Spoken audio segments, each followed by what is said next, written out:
MEL players are maxing E first instead of Q. Is that good?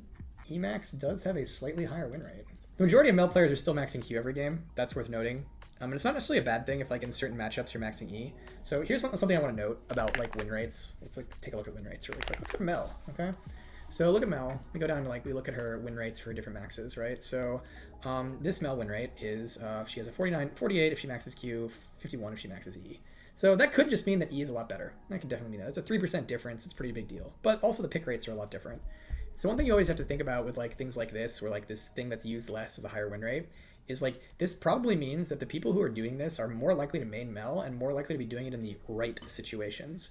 And so you can often see that like when there's like a big difference between these, that like some of that could be just raw power. Some of that could be because the counter pick, like maybe she's like maxing it into melee matchups where like the root's gonna be a lot stronger.